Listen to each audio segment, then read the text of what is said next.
Quelqu'un dit Amen. Dites avec moi les principes de mon évangile. Est-ce que vous pouvez dire plus fort, s'il vous plaît? Est-ce que tu peux dire plus fort que ton voisin?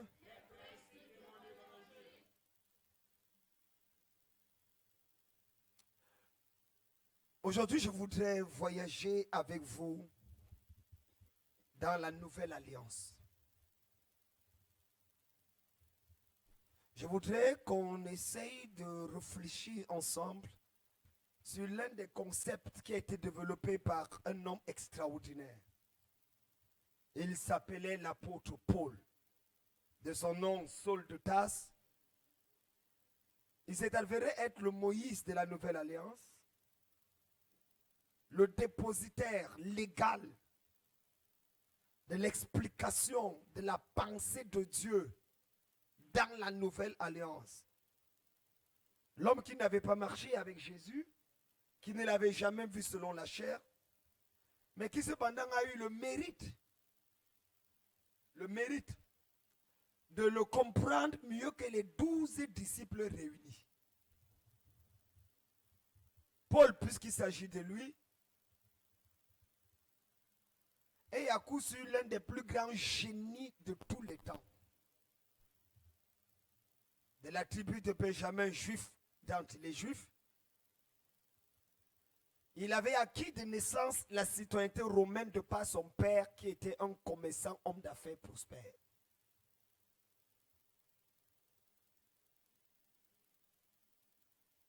Dans une famille pratiquante, double citoyenneté, Paul, dès son jeune âge, va avoir un quotient intellectuel incomparable.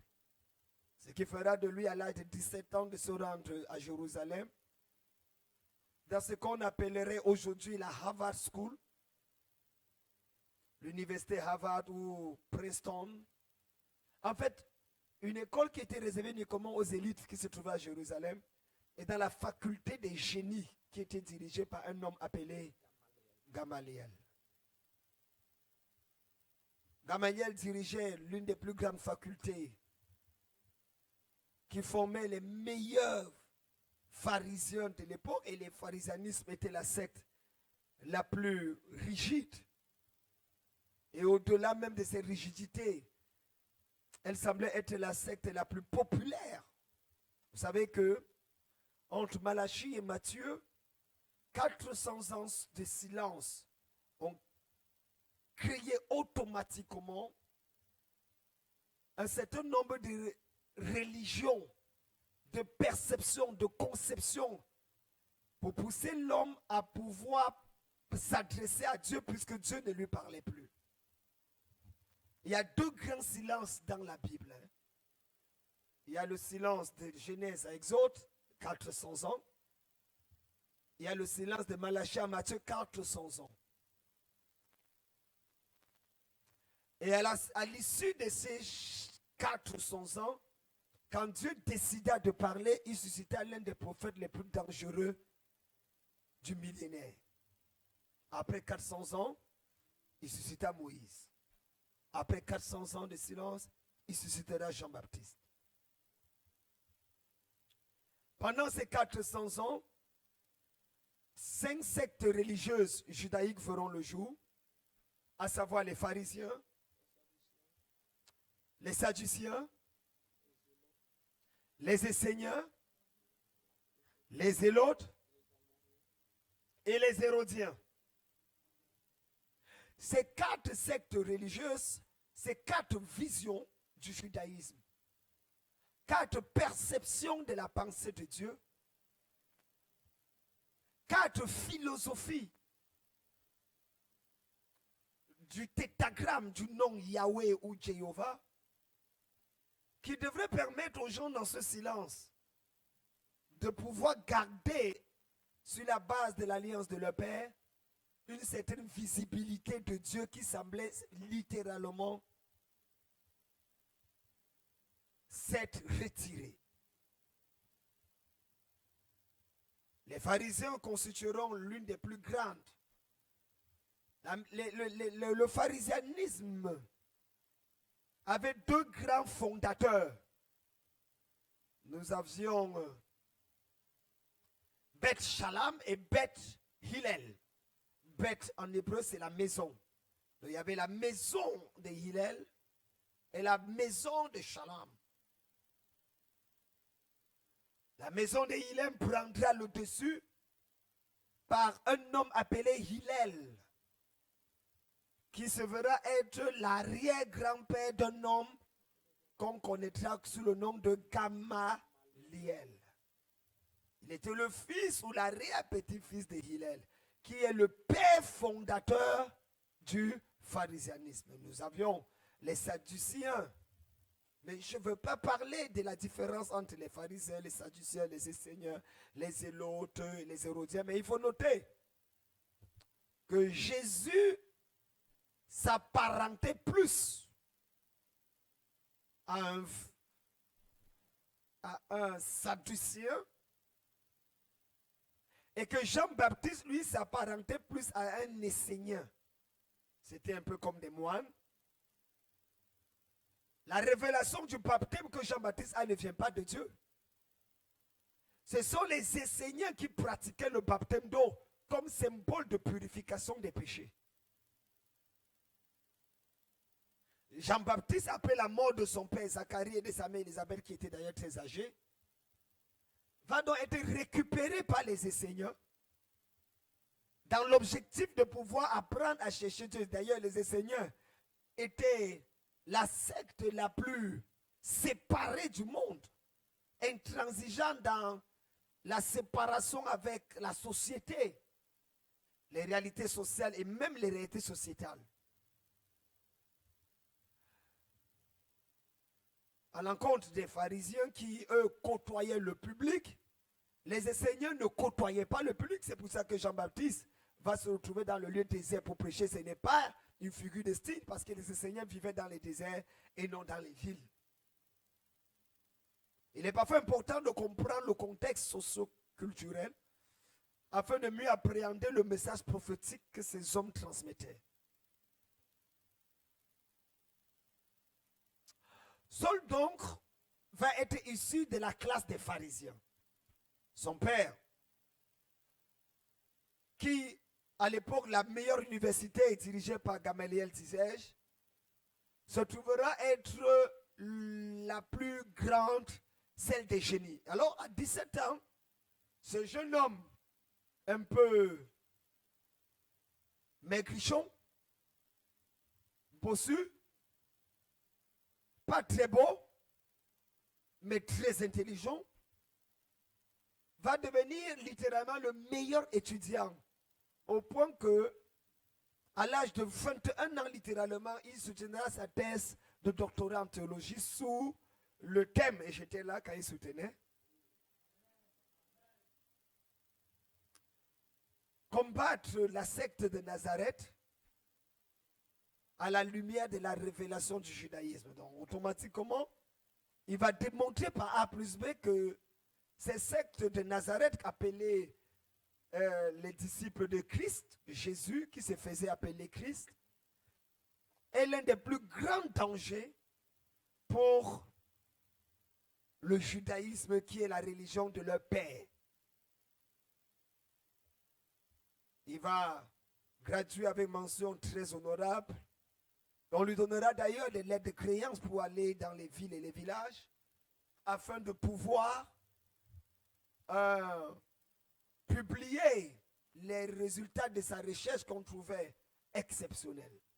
C'est d'ailleurs dans cette optique qu'il va se mettre sur le chemin de Damas avec des soldats qui lui sont affrétés pour pouvoir arrêter les chrétiens et les tuer.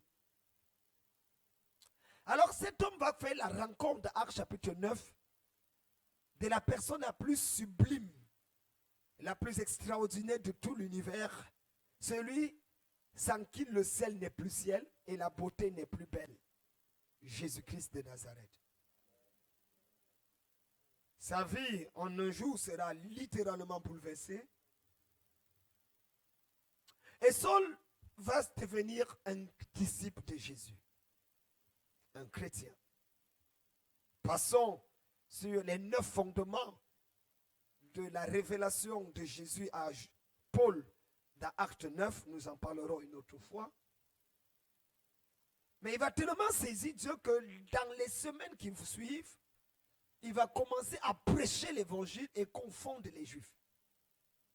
Plus tard, il expliquera dans le livre de Galates qu'il ne consulta ni la chair ni le sang, mais qu'il alla en Arabie où il prit un temps de retraite et de recueillement devant Dieu avant de commencer le ministère. Alors, il ne serait pas compris. D'ailleurs, la première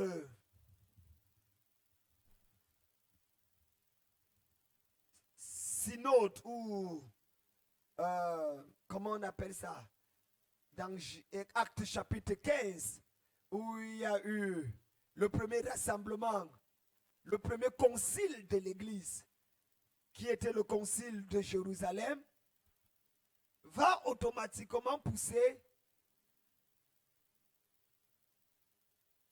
la plupart des apôtres et des disciples. J'aimais pourtant que ce soit là, c'est là pourquoi tu l'as enlevé. C'était pourtant très bien. Et ça va. La plupart des disciples à combattre Paul parce que son message semble être révolutionnaire. Il va comprendre le christianisme mieux. Et je profite pour lever un pan de voile sur l'histoire de Noël. J'ai sur ma page Facebook souhaité joyeux Noël à certaines personnes et certaines personnes qui souffrent du sida mental, le syndrome d'ignorance démoniquement acquise, se sont plus à commenter en dénigrant mon poste en disant comment un homme comme lui peut parler de Noël, disant que c'est une fête occasionnée par les païens. Mais revenu de leur répondre, parce que j'aime bien répondre ces derniers temps aux critiques sur ma page, que le nom chrétien dont ils se vantent a littéralement été donné par les païens et les sorciers dans le but de se moquer des disciples de Christ. Ça n'a jamais été une révélation de Dieu. Ce sont les satanistes qui ont donné le nom chrétien. Et maintenant on dit on est chrétien, on est fier.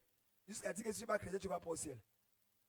On n'a aucun problème quand les sorciers nous donnent le nom chrétien, mais on a tout un problème quand ils nous donnent le nom de Noël.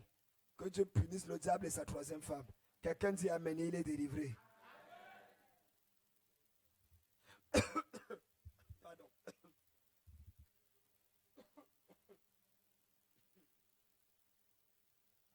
Qui pense à moi en 2022 comme ça?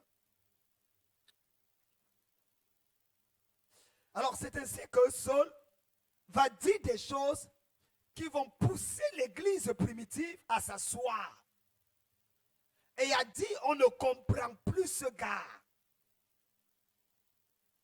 Parce que dans la perception des disciples, les 12, le christianisme est une évolution du judaïsme. Paul lui dira non. Le christianisme est une rupture avec le judaïsme. Il n'y a pas match. Après avoir autrefois parlé à nos pères par les prophètes, c'est tant que Dieu nous parle par le Fils. Hébreux 11, verset 1. Qu'il est établi héritier de toutes choses. Il n'y a pas une évolution. C'est pour ça que chez les apôtres, les 12, il fallait d'abord se circoncire. Il fallait d'abord judaïser avant de christianiser. Le christianisme est vu comme la perfection, la phase finale du processus de conversion. D'après eux, donc, les Juifs avaient une longueur d'avance sur les gentils. Paul dit non. Nous sommes tous pas juifs, pas grecs, pas hommes, pas femmes. Ça va créer un trouble au sein de la théologie de ces gens. Et alors, c'est là où le premier concile voit le jour. Et tous vont donner raison à Paul. Au point où le mouvement de l'esprit va fonctionner avec Paul. Et c'est là maintenant que j'atterris sur mon thème. Paul va à la limite s'approprier l'évangile. avec des termes qui semblent être blasphématoires. Écoutez-moi bien, je vous amène quelque part. Il va s'approprier la chose d'autrui. Il va à la limite captiver, capturer, hypothéquer tout l'ensemble de la doctrine de Jésus comme étant sa part. Au point de dire, si vous ne voyez pas comme moi, même si c'est un ange de Dieu qui descend du ciel, qu'il soit tenu pour anathème. Il va jusqu'à défier les anges. This boy. Il avait dû comprendre quelque chose que les autres n'avaient pas compris. Alors, qu'est-ce qui me fait dire qu'il s'était approprié l'évangile? Romains chapitre 2, le verset 16. Que quelqu'un nous lise un peu sa voix. Romains, un peu rapidement pour que nous rachetons le temps, s'il vous plaît. Chapitre 2, le verset 16. Romains chapitre 2, le verset 16. Oui. C'est ce qui paraîtra au jour où, selon mon évangile, Dieu jugera par Jésus-Christ, les actions secrètes des hommes. Quoi? C'est ce qui paraîtra au jour C'est ce qui paraîtra au jour où, virgule. Selon mon évangile. Attendez. Il dit quoi? Selon mon évangile.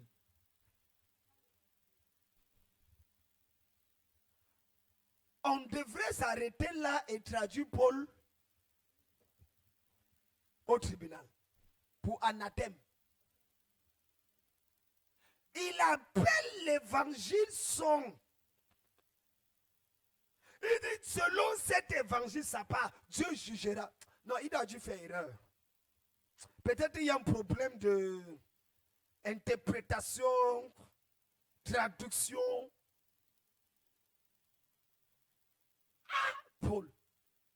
Quand je pensais qu'il a fait erreur, je tombe dans Romains 16, le verset 25.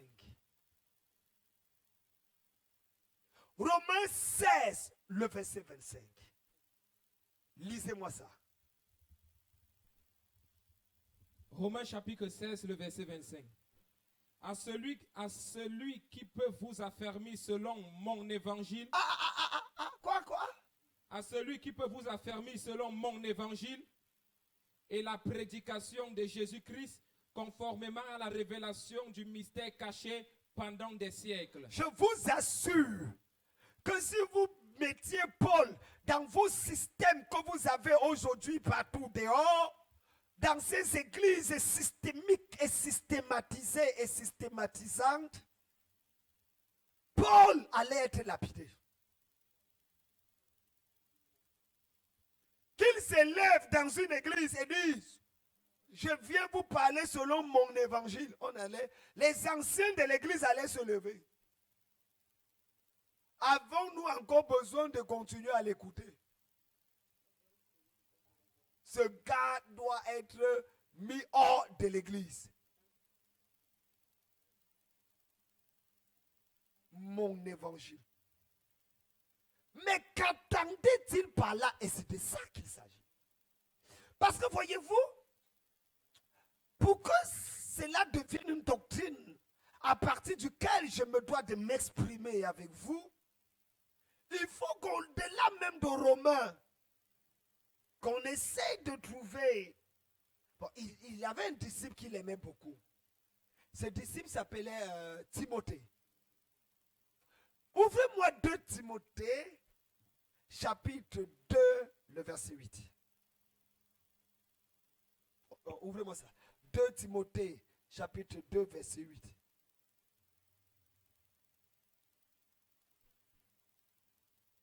Oui?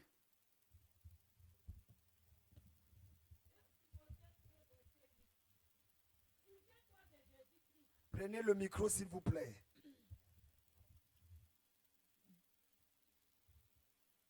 2 Timothée 2, verset 8. Souviens-toi de Jésus-Christ, issu de la postérité de David, ressuscité des morts selon mon évangile.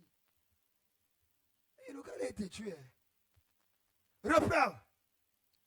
Souviens-toi de Il Jésus-Christ. dit à Timothée, son fils légitime dans la foi, souviens-toi de qui?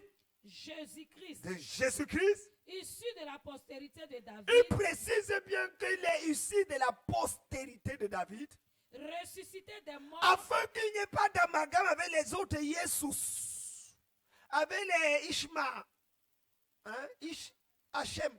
Et il dit ressuscité des morts, le seul. Maintenant, ressuscité des morts, selon mon évangile. on va te le lire. Selon mon, le gars avait son évangile qu'il prêchait. Et c'est là où je vais arriver. Et c'est là où je vais arriver parce que, allons un peu dans Galates. Je crois Galates 2, verset 2. 2. Galates 2.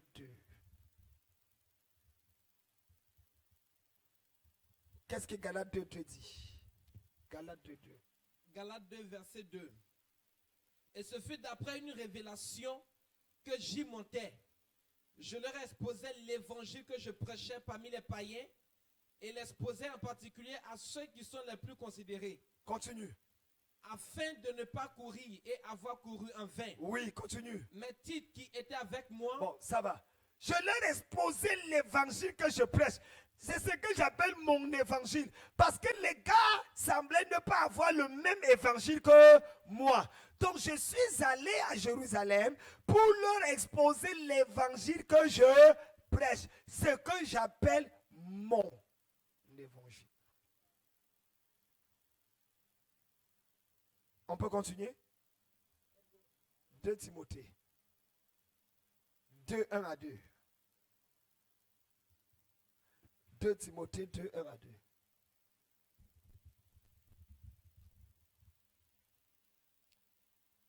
Et ce que tu as entendu de moi en présence de beaucoup de témoins, confie-le à des hommes fidèles, qui soient capables de l'enseigner aussi aux autres.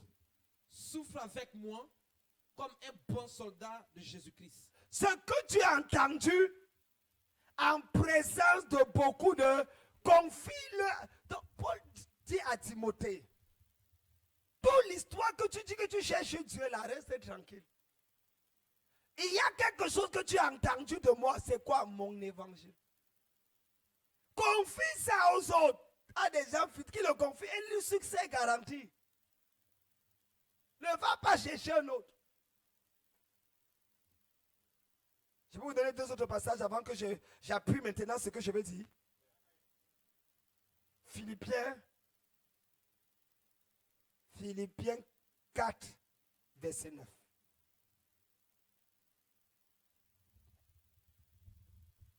Oui, ça dit quoi? Ce que vous avez appris, reçu et entendu de moi, Hein? ce que vous avez appris, reçu et entendu de moi, Reprends. ce que vous avez appris, reçu et entendu de moi, Continue. et ce que vous avez vu en moi, pratiquez-le, et le Dieu de paix sera avec vous. Veux-tu avoir Dieu avec toi? Paul le dit. Ce que vous avez appris, reçu, entendu de moi, et avez vu en moi, pratiquez-le, et Dieu sera avec vous. C'est mon évangile.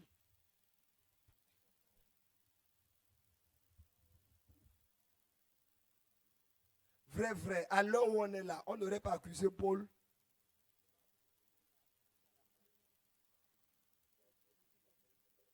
Pourtant, tout ce qu'il a dit là, le Saint-Esprit a testé. Puisque c'est dans la Bible. Finissons un peu avec Philippe. Reviens un peu au chapitre 3. On était dans Philippiens, non? Reviens un peu au chapitre 3. Lis le verset 17. tous mes imitateurs, frères, et portez les regards sur ceux qui marchent selon le modèle que vous avez en nous. Soyez mes imitateurs, frères, et portez le regard vers ceux qui marchent sur le modèle que vous avez en nous. Il va même pousser plus loin aux Corinthiens. Dans 1 Corinthiens 11, verset 1, il va le dire, soyez mes imitateurs comme je le suis de Christ. Bon, reposons la base. Quelqu'un dit balle au centre. Balle au centre. Dis, papa, qu'est-ce que tu veux nous dire? Je voudrais vous dire que l'évangile est un concept qui prend la forme de la révélation que Dieu donne à un homme par lequel il commence un mouvement. Nous avons aujourd'hui l'évangile de David Oyedepo, qui est différent de l'évangile de Christ Oyakilome, qui est différent de l'évangile de Olukoya, qui est différent de l'évangile de Koumouni, qui est différent de l'évangile de Billy Akani. Mais tous prêchent l'évangile.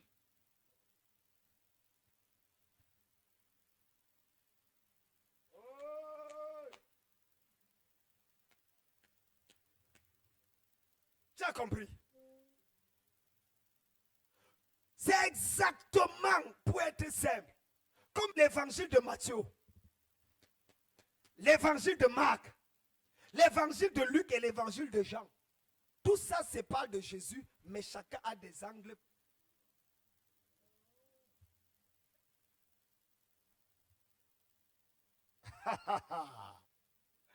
Si tu comprends ça, ça sera facile pour qu'on avance. Chaque leader générationnel porte en lui les marques selon la révélation qu'il a reçue de Dieu, un aspect de l'évangile global sur lequel Dieu veut qu'il mette l'accent afin de pouvoir être une bénédiction pour sa génération.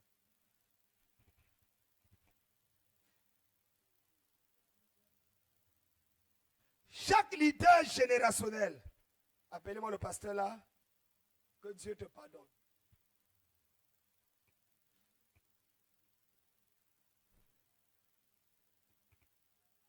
Chaque leader générationnel porte en lui une vision de l'évangile de Dieu,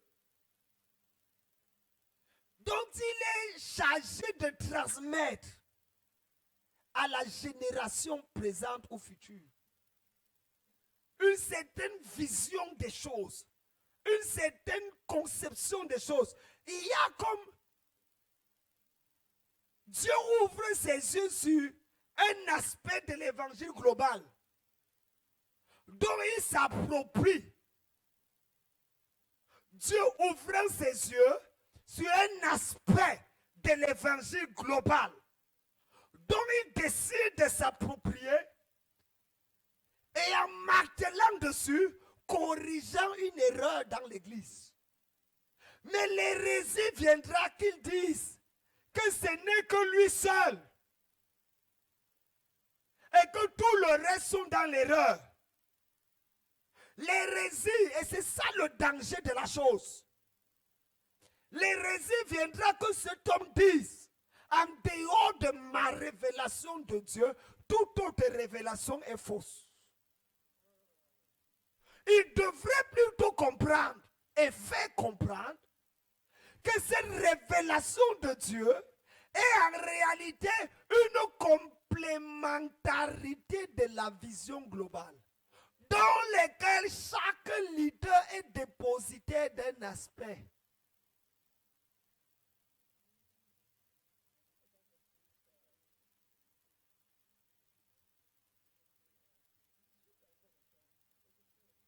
Oh.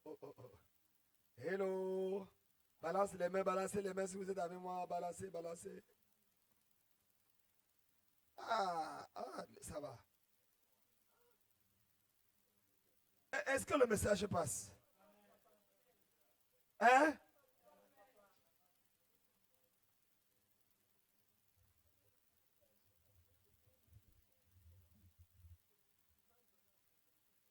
Vous verrez par exemple en Côte d'Ivoire, l'évangile selon Mohamed Sanogo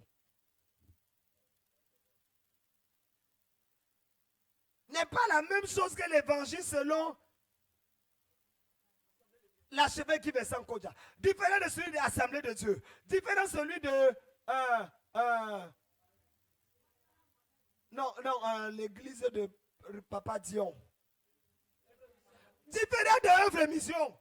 Même l'habillement est différent. Même la liturgie.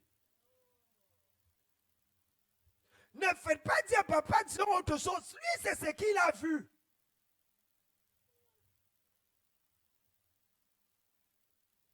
Oh my God. Au Cameroun, par exemple, le plein évangile, Jésus sauve et guérit. C'est l'accent. Église apostolique, c'est toujours une église de réveil, mais différente de la vie de l'église. Zacharias Tenefomoun. Le disciple-là.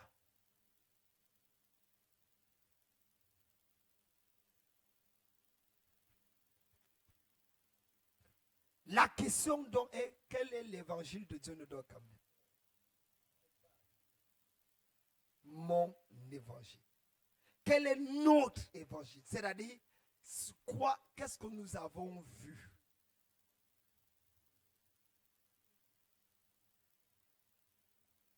Mesdames, mesdemoiselles, messieurs, je suis en train de corriger l'un des problèmes historico. Non, laissons même historico. L'un des plus grands problèmes historiques de l'Église. Nous sommes dans une dimension ecclésiopédagogique. Nous sommes prophétiquement en train d'analyser au travers du passé et en regardant ce qui nous entoure dans le présent, prévoyons et prévenons la génération de demain sur le fait de ne pas penser que ce qu'ils reçoivent de Dieu est tout à fait nouveau sous le soleil. Car, dira l'un des plus sages que la terre ait jamais porté, il n'y a rien de nouveau sous le soleil. C'est pour ça que c'est un abus de langage de prendre la parole et dire, j'ai reçu une révélation de Dieu. J'ai une inspiration de Dieu. Ce sont des abus de langage dus à notre médiocrité spirituelle en matière pédagogique. Alors où nous sommes, nous n'avons pas de révélation ou bien d'inspiration, nous n'avons que des illuminations. L'inspirateur était close par les 66 livres de la Bible. Maintenant, ce que l'Esprit fait, c'est qu'il lève un pan de voile. Il éclaire une vérité qui a été cachée. Et nous la saisissons, et nous la repassons et la présentons sous forme d'inspiration, alors que c'est une illumination.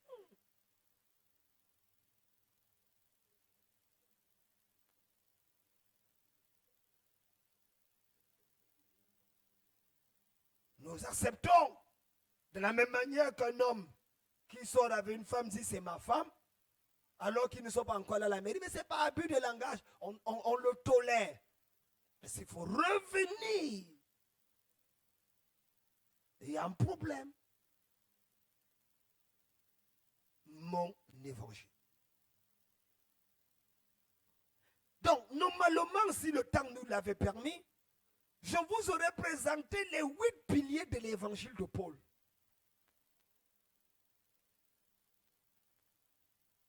Qui ont d'ailleurs poussé d'autres personnes assez courageuses comme Jacques a repliqué dans son épître, pendant que Paul met plus d'accent sur la grâce, la foi, négligeant les œuvres. Jacques voudra donc dire, la foi sans les œuvres n'est rien. Donc il va appuyer sur les œuvres afin de vouloir rééquilibrer la chose. D'ailleurs, ça me permettrait même, pourquoi pas, pour vous montrer la complexité de la sagesse phénoménale canodienne de l'apôtre Paul. Qu'est-ce que j'ai dit? L'intelligence canodienne, chirurgicale et spirituelle. Paul, le grand frère de Dieu, ne dort comme d'âme.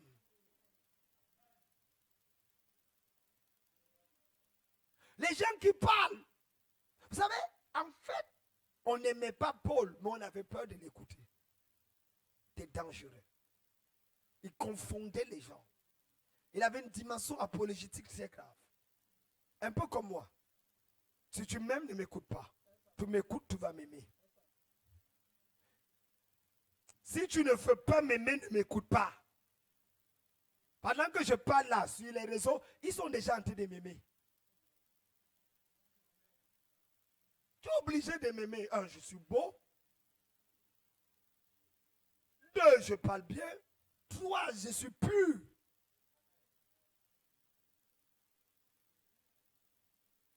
Et 4, j'ai la bouche.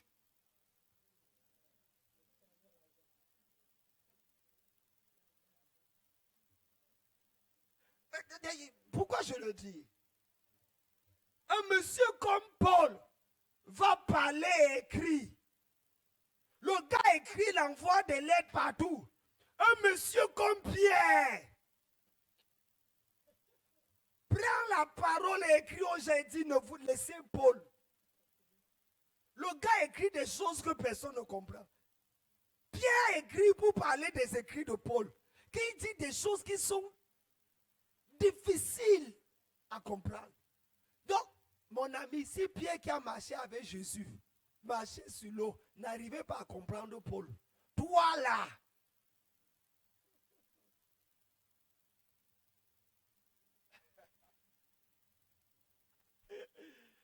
oh,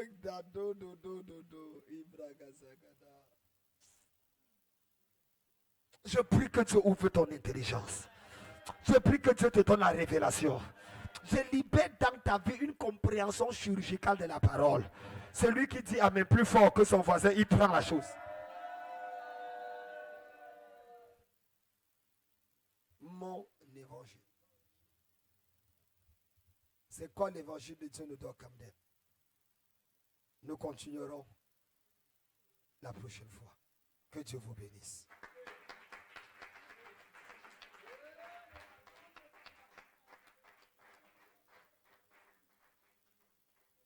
Clôturons avec les sacrements et je vous laisse partir.